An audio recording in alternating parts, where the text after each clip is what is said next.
कोल्हापूरचं राधानगरी धरण हे 82% भरलंय. धरण क्षेत्रात गेल्या 24 तासात 112 मिलीमीटर इतक्या पावसाची नोंद झाली आहे. धरणाच्या 7 स्वयंचलित दरवाजापर्यंत पाणी पोहोचलंय. धरण क्षेत्रात दमदार पाऊस सुरू आहे. गेल्या 24 तासात राधानगरी धरणात 353 दशलक्ष घनफूट पाण्याची वाढ झाली. राधानगरी धरणात 4087 क्युसेक पाण्याची प्रतिसेकंद आवक होती.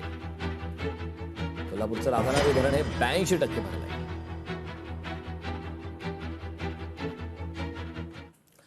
पुण्यातील घाट परिसरात आज रेड अलर्ट जारी करण्यात आलाय. पुढील 2 ते 3 दिवस पावसाची शक्यता वर्तवण्यात आली. गेल्या 2 ते 3 दिवसांपासून शहरात पावसाच्या हलक्या सरी पडत आहेत.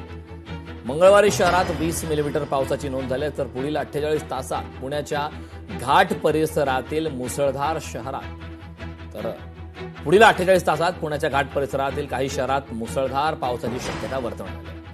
तर पुणे हवामान खात्याने हा अंदाज व्यक्त केलाय.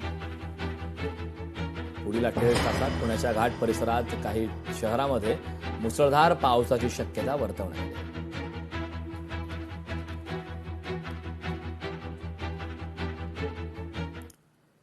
आता बातमी लोणावळ्यातून आहे. लोणावळ्यात पावसाची दमदार बॅटिंग झाली. एका दिवसात तब्बल 138 मिलीमीटर पावसाची नोंद झाली.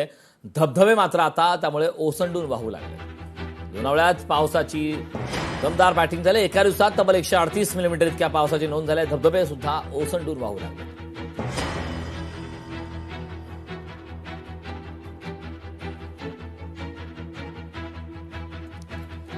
ठिकठिकाणी आपण पाहतोय महाराष्ट्रभर अनेक ठिकाणी मुसळधार पाऊस कोसळतोय. तसाच लोणावळ्यात सुद्धा पावसाने तुफान बॅटिंग केलं. एका दिवसात 138 मिलीमीटर इतक्या पावसाची नोंद झाली आणि या मुसळधार कोसळणाऱ्या पावसामुळे धबधबे मात्र आता ओसंडून वाहत आहेत.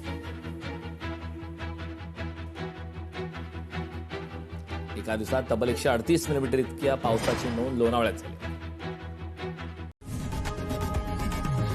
लोकशाही मराठी ऐका, पहा, जागरूक रहा.